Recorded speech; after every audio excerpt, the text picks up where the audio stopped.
Hello and welcome to RestoreWellness.org and our podcast. My name is George Brunneman. My name is Keith Tennefeld.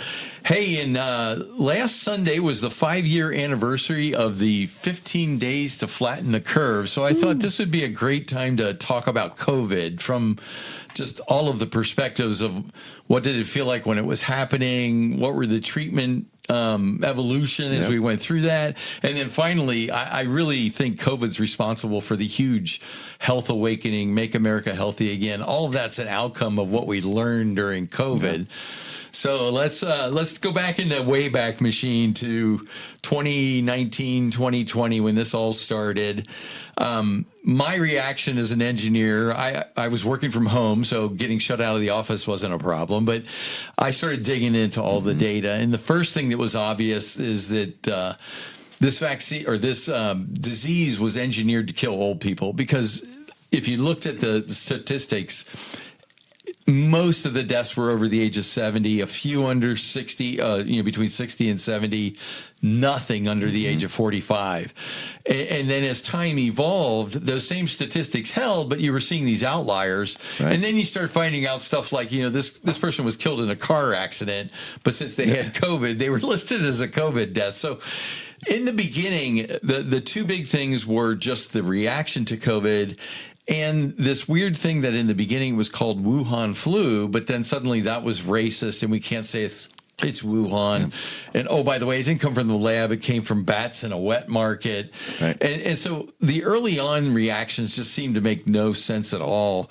As somebody in the medical field, what were your initial reactions when the initial numbers started coming out and the hysteria was starting?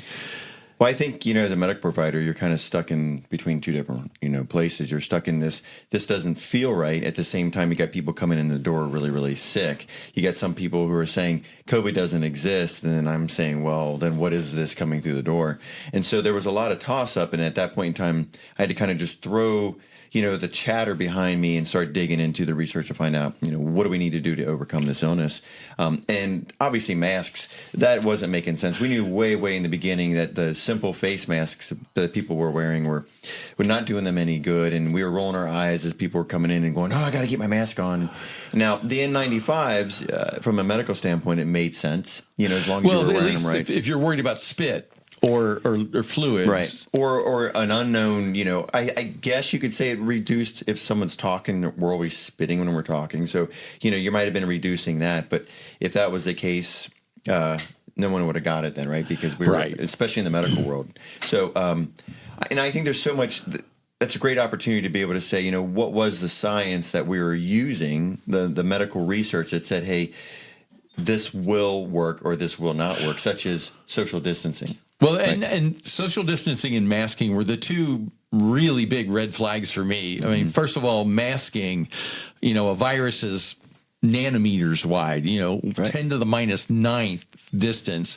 And masks are good for 1/10 of a centimeter or a millimeter. I mean, the holes in a mask or holes in, cloth masks were enormous. It's like the analogy I always like to use. It's like trying to stop mosquitoes with a chain link fence. Yeah, that's a great one. That's a really good one. The masks were totally useless. And then you go to the social distancing and then the combination. So the hilarious thing for me was if you were 6 feet or more away, you were golden, right? If you were 5.9, then you were in trouble. And you could get arrested and everything else. Right. And if you were sitting down, you could take the mask off, but if you're standing up, you had to put it back on. I guess okay, so this disease. No. If you were eating, you could take the mask off. Otherwise, you had to keep it on. I mean, none of the rules made any sense. It was just like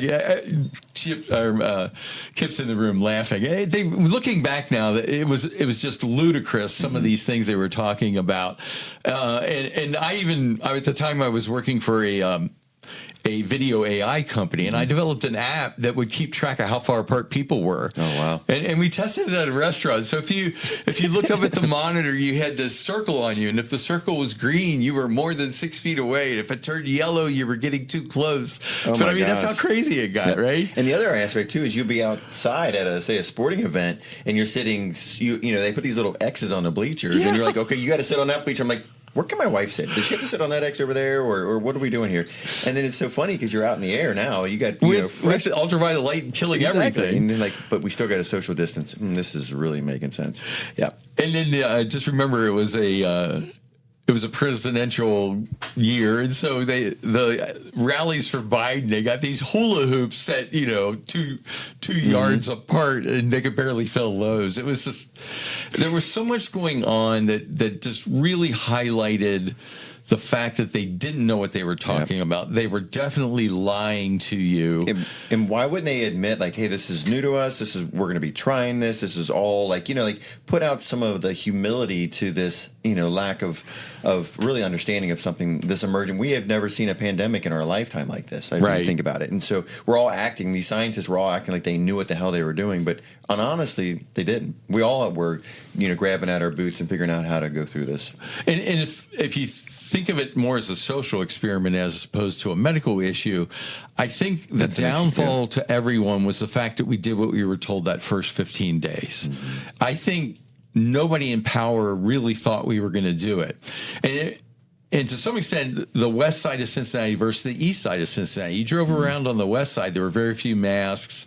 People might put them on when they go into Kroger's, they might not. Mm-hmm. East side of town, holy cow, the militia was out making sure that you were wearing a mask alone in a car driving, Yep. It was just nonsense. I don't think they ever expected people to do it. And when they realized they had this power, they could close schools. They could close churches. They would keep the strip bars and the abortion centers open. But, all of this discordant responses. But we did it. And I think it surprised them. And then they just became drunk with power. Right. So, and then I question, for instance, the individual who would be in the car by themselves and they would have a mask on with the windows up driving. And I would wonder what's going through their head logically. Like, you would think they know about washing their hands and doing all these things, but yet they still had the mask on in their own car in their own privacy, and they weren't questioning it. They weren't questioning their own decision-making, including someone else's decision-making. Well, that's another one of those sociology things. What is it inside of people now that they've lost the gene that says, I question? Mm-hmm.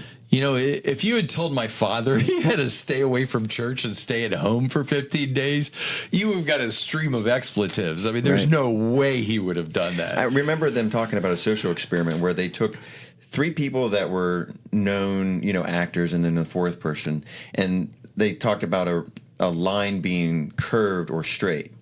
And there was 3 lines that were put on the table, and you had to point out which one was the straight line versus the 2 curved line, I guess is the best way to say it. And so the 3 actors would always point to the curved line, and the one actor's like, no, it's the straight one. And they would do that daily. And by the 4th day, that non-actor ended up pointing to the curved line, saying it was a straight line, just because the other people were pointing. Peer pressure. Right. The power of that was just pretty amazing. And I think that's what got us in trouble. We watched everybody else do it. How many times do you had like a church function and everybody, sits down, you're like, no, you're supposed to be standing up, and then, okay, I guess I'll sit down. So it's kind of interesting how that happens. Also the censorship, the censorship that goes around the social media platforms that were going on, and people trying to speak out against certain treatment options, and then they would get canceled, or they get their license taken away from them, and they're literally tracking these people. Dr. Zelensky, that was in New York, saved like hundreds of people within the first couple of weeks, and it was literally zinc and high-dose vitamin C and hydroxychloroquine, and he got shut down. Right. And then I remember, so I used to do a DOT exams for truck drivers. And they would come into my clinic for their DOT for renewals, and they would talk about their stories being in New York. Like their truck trailers became refrigerated truck trailers, and they were putting dead bodies all in it. Really? Right. They were talking about the PTSD of having to manage these dead people. And it's like, what was going on there? What was going on in New York that was different than what I'm seeing? Or was it even true? Or was it, like you said, nursing homes being inoculated, shut down, and then they put the ones with the disease in the nursing homes in New York? It's almost like, in a sense of, and I never thought of it that way until just now. And excuse me if it comes across the wrong way, but like a normalization of a concentration camp, but using it's old folks' homes. Yeah, using a virus in order to clean out the unwanted As I used to say, the unwanted chickens are no longer laying eggs. It's an inappropriate reference, but that's the way I think the government's looking at it. Like, hey, you're just taking our tax dollars, you're taking our Social Security, you're taking up space, you're taking Medicare costs. Let's get rid of it. We're going to thin that out. Well, and that's the whole thing when the initial reports were, okay, it came from a lab in Wuhan, China. I'm thinking, okay, China, what's China's biggest problem? They have no young people. They got to get rid of these old people. So engineer a virus that only kills you if you're over the age of 70. That is like tailor-made for what they needed in China. And using ACE receptor sites for that particular entry site. The ACE receptor sites predominantly, as you get older, are more abundant. They talk about hypertension, and all the other diseases that affect someone based on the ACE receptor. And if they target that ACE receptor, then most people's common problems will get worse. So you walked a little bit into it, the treatment options. Early on it was basically don't get the disease because it's going to kill you if you get it. Mm-hmm. But as soon as it became obvious that this thing's aerosol, it's a virus, it's based on the common cold, so everybody's going to get it. Instead of going for herd immunity, they went after this thing in some really strange ways, especially with regard to treatment. So the early treatment was basically you weren't allowed to use anything until they came up with the vaccine that was being cooked up, or remdesivir is now the only authorized thing for it. Even 5 years later, we know how well ivermectin, hydroxychloroquine, zinc, we know how well those work, but still the only thing you can use in stay according to the medical profession is got to use remdesivir. So early on, what was ventilation, all that stuff all the stuff we know doesn't work. Right. So what early on, when you were hit with all these people coming in, it was mostly a respiratory issue at the time? Mm-hmm. It was flu-like, very flu-like respiratory issues, hypoxia of unknown origin, So you got people who don't really feel short of breath, but you put a pulse ox on them and their sats are horrible, and you're just like, what is going on there? And we learned early on, at least from the frontline people, that this was more of an allergic reaction, almost like if you were to have a bee sting and you have an anaphylactic reaction. It kind of had that smell to it. And so, on our side of the fence, we're using ivermectin, but along with antihistamines and high-dose vitamins and supplemental oxygen, IV fluids. And it was really getting people out of the woods. But then you hear these other horror stories when they go into the hospital, they end up dying. And what was interesting is my aunt actually in the beginning came to see me, and we started on treatment, and then she ended up going to the hospital because she had some other underlying conditions, and they actually intubated her, and she actually lived.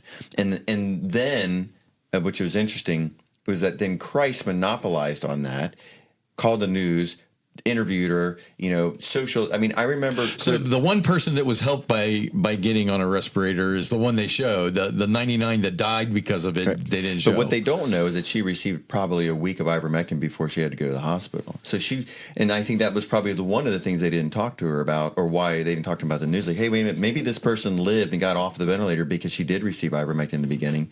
And not everybody who received ivermectin lived. A lot of people lived. But there were some people who just had, COPD and comorbidities and diabetes, and it would just, the condition would cause their underlying conditions just to get really, really bad, and then boom. But I remember my uncle would come to the window with their little dog, and they wouldn't let the uncle and my aunt connect because of this healed virus. Now she's sitting in a wheelchair doing much better, but they through the window, they're like, oh, look, and everybody's crying, And so just the psychological things that they were doing with that. And I feel that, they pulled out everybody's heartstrings to get what they wanted. Right. Fear being a big heartstring. And they monopolized on fear to get, hey, if you don't do this, you're going to, versus going, hey, wait a minute, I'm healthy, I'm smart, let's get outside, let's get fresh air, let's get the sun, let's take these vitamins, So you mentioned when we first met the FLCCC, and that was your source for exchanging information with other medical providers. What is FLCCC, and why was it such a critical part of the way you went after the problem? Well, there was a couple people actually. Dr. Chris Martinson, PhD researcher, he really dug through a lot of the data. In fact, if I can recommend to any of my listeners, maybe get on with Chris Martinson, follow him a little bit. He is an excellent person, and he was really left or right. He was never left or right. He was very straight down the middle when he would present the data like it was, and it made it a very sound place to go to. And he knew how to dig through and mine through the data and put it into a summary that practitioners could really utilize. Dr. Mark, we'll put that link in the show notes. So. Dr. Martinson, along with the FLCCC, Dr. Peter Corey, and Dr. Paul Merrick. Dr. Paul Merrick actually was a very interesting guy. Long time ago, he introduced the concept of high-dose vitamin C in the ICUs, in intensive care units when you were critically sick, especially with sepsis. And guess what? It worked. But guess what? They didn't use it. Because you couldn't charge for it. Exactly. It was a cheap, effective thing that got people better. And multiple research. He's probably one of the most published ICU physicians in the country, along with Dr.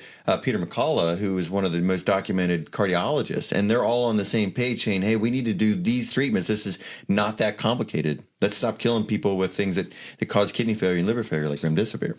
And so the FLCCC got together. They put what does that stand for first? Frontline COVID Critical Care. Okay, so it was focused entirely on COVID at the beginning. Right, exactly. Totally COVID. And they would come up with protocols, treatment protocols. That was changing almost daily in the beginning, like the certain doses of zinc, certain doses of vitamin C, antioxidants, I remember using sometimes cholesterol drugs called fenofibrate and metformin because of the way it impacted the ACE receptors. And even Dr. Artis today has talked about the benefit of nicotine in viruses.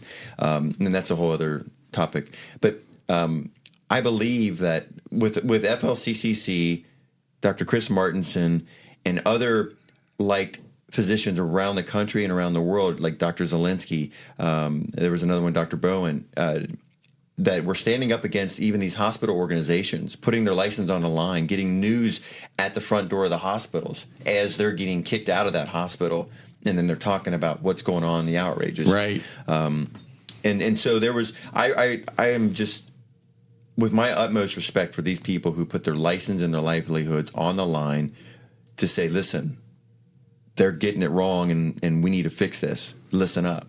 And that goes back to that censorship piece. Right. And the censorship, before it was mostly in the political realm. You would see politicians or points of view. Some of my Facebook pages have been shut down for years. Mm-hmm. They're back now that, we've got X and everything. But the same thing they did to the political views they didn't like, they did to the COVID views they didn't like, to the point where it's like, it was no longer okay to talk about lessons learned, because if you didn't learn the right lesson, then you were shut down. And I think that's another one of those things that's had a lasting effect. The fact that we discovered that trust the science, trust the experts. When we realized that all of them were lying or didn't know what they were talking about in the first place, it's like, okay, trust yourself, which is kind of like one of the main messages now with Restore Wellness is trust yourself, take care of yourself. You're the person in charge of it. Yeah. Don't, give over control of your entire life to someone who may or may not know what they're talking about. Yeah, and I think you should be allowed to question the medicine, question the science, question the food, question whatever you want, because that's how you become informed and educated to do the right thing for yourself. So I can't believe, I remember getting kicked off of LinkedIn because I mentioned the word, ivermectin? Ivermectin or something against the vaccines, actually. And they kicked me off of it. And I was kind of like, okay, fine. I will no longer, I'm not going to cry like a baby. Please put me on. Please put me back on. No, that's your loss. Right. Exactly. If you want to fall on that side of the sword, then that's your thing. And how many companies actually went down because they stood behind the wrong side of the fence, Right. And I think that's probably the biggest impact COVID had, is it revealed all kinds of things in the medical world. It revealed this emphasis on high dollar vaccines, high dollar meds, and the vaccines didn't work. That was the other lie. Get the vaccine and you'll save grandma. Well, wait a minute. If you get the vaccine, you're still going to get the disease. If you get the vaccine, you're still going to give it to grandma.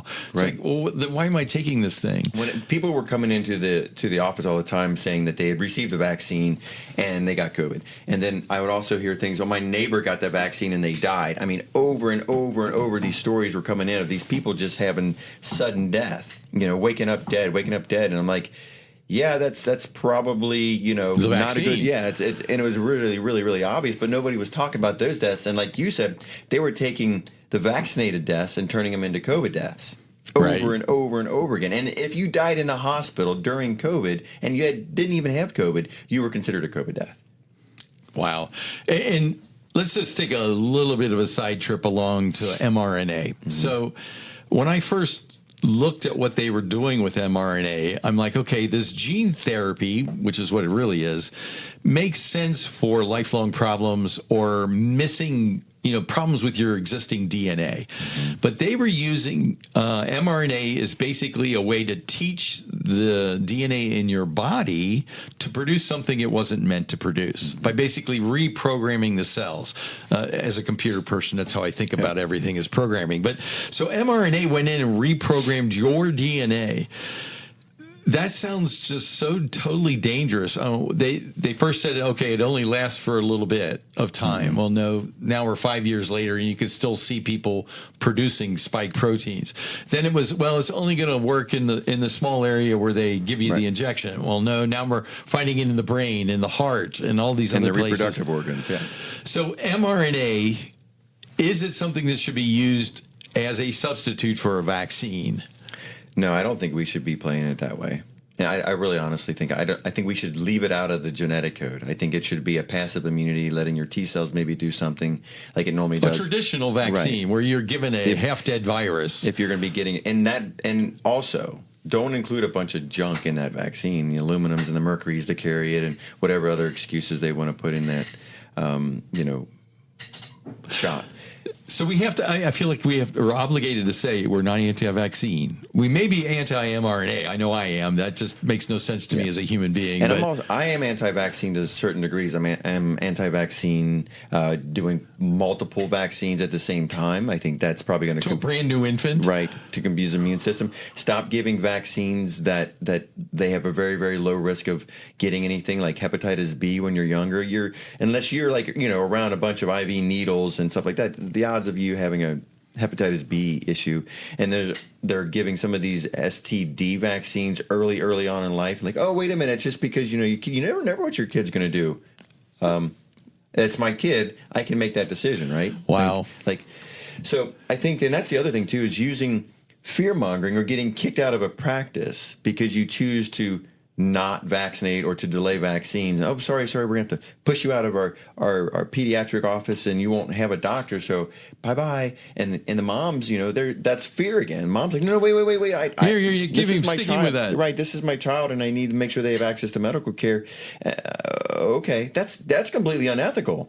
That's like putting a gun to someone's head and saying, if you don't do this, you're going to get, I thought that, and I see it today. I just had a patient with the same situation, and they feel relieved coming to me because they know that, hey, I'm still going to take care of your medical needs. We can take care of you in any capacity we need to, without the fear of being like kicked out. That's ludicrous too. It's getting kind of crazy. And to me, I never got a flu shot before because A, they never seem to work in the first place, mm-hmm. and B, I don't get the flu much. So now it's like they're just demanding that you get the flu shot. I'm like, nothing's changed. In fact, what's changed is I don't trust you at all on that one, because it's always been just like a cocktail of viruses, right? And it never worked. It was always the wrong strain too. Like, oh, they got the flu shot. Oh, you got the flu. Oh, it must have been the wrong strain. Darn it. And it's always been the wrong strain.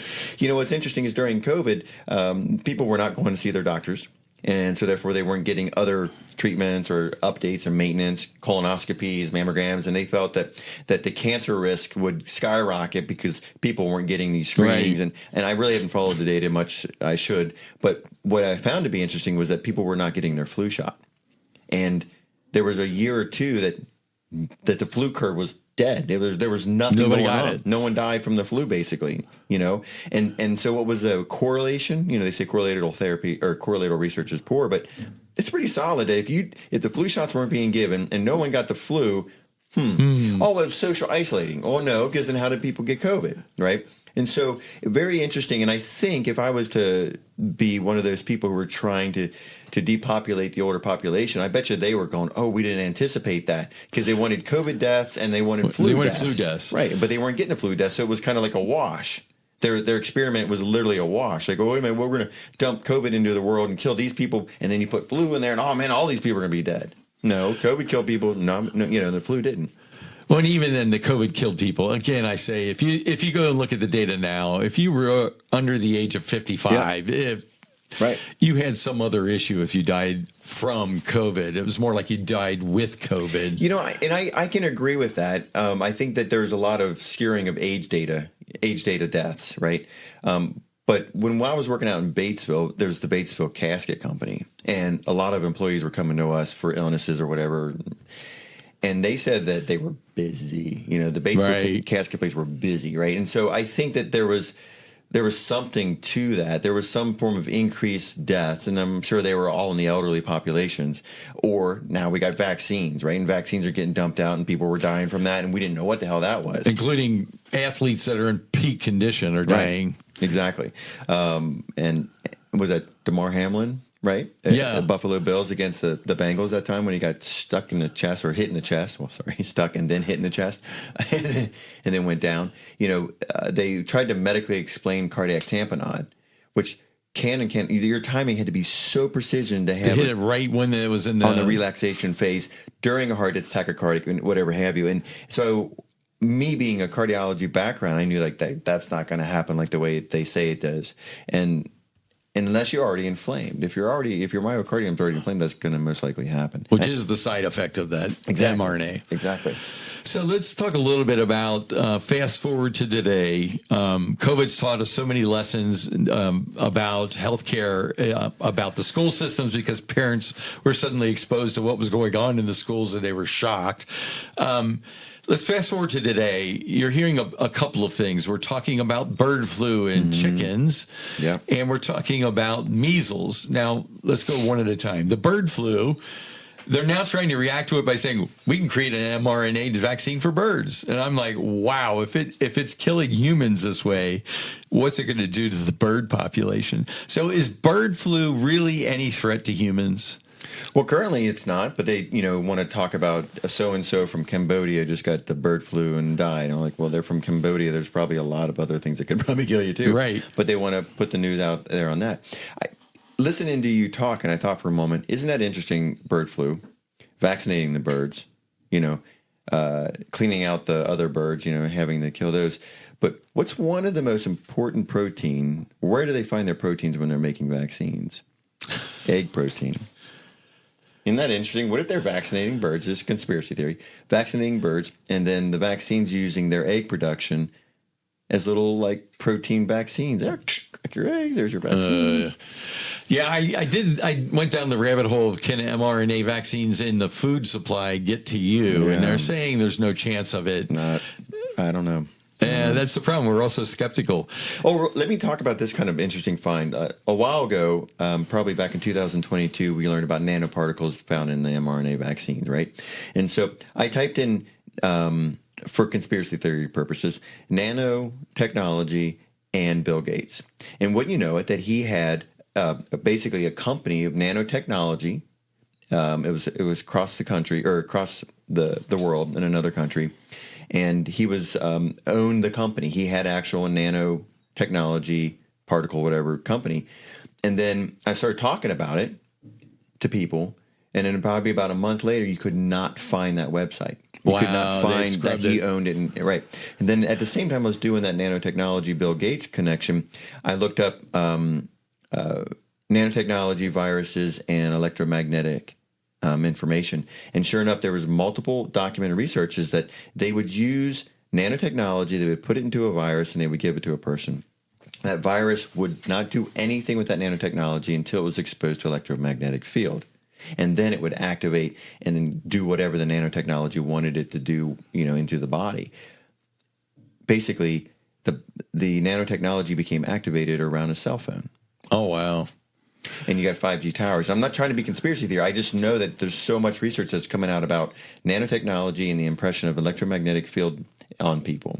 And it made me really wonder, if someone wanted to, if everybody's injected, they could flip that switch on the EMF, drive it up, and next you...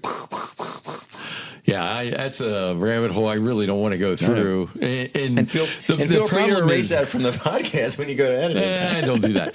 But it's interesting because now it's like everything is Katie bar the door. Anything's possible. Mm-hmm. As you're talking, all of the technology facts are going through my head on how I would do that if I really wanted to. But the other thing to me is they're now trying to weaponize, and that's a new term as well, weaponize. But the idea that what in my day growing up was a common event, measles, they're trying to say now that's a cause for concern and these freakishly large reactions to a disease that, in my day it hit the school and every kid in the school had measles and, 2 weeks later everything's fine and you go back to business as usual.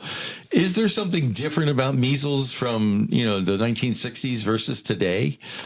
I think just the main thing is the increased use of social media and fear to get people to do things. I think it's the same disease. It hasn't mutated. No. Well, with gain of function around here, who knows what it is? Like the coronavirus was a normal, common cold virus, and now look at it. Now it's looked at as the worst thing you could ever get. It's not, right? But I think that I found that the timing of the measles outbreak and the appointment of RFK's appointment to the HHS at the same time, a week later, measles started hitting the news. And it brought back PTSD for me because I got a lot of kids. Yeah, I got a lot of kids in my practice and people are starting to talk about it and ask questions about it. And I felt like, well, if this gets big, we're going to have a frontline, treatment plan like vitamin E, like huge. But my point being was that it was to the point where I had to put up an article for my employment business to say, hey guys, kids, families, this is what we would be doing if the measles came around, like vitamin E. And then a couple weeks later, I realized, no, that was just probably a psyop. They were literally trying to push the buttons. Right. You're not hearing about it anymore, right? Thankfully, they're still massacring chickens for the bird flu, but hopefully that'll stop. So you mentioned the political side. UDF just told me I was at UDF yesterday, and they said, "Oh, thank God, egg prices are coming down Monday." I'm like, Monday. That's interesting. Bird flu's over by Monday. Unbelievable. So step back now. We've been through it. It's 5 years ago. The United States, people forget so fast.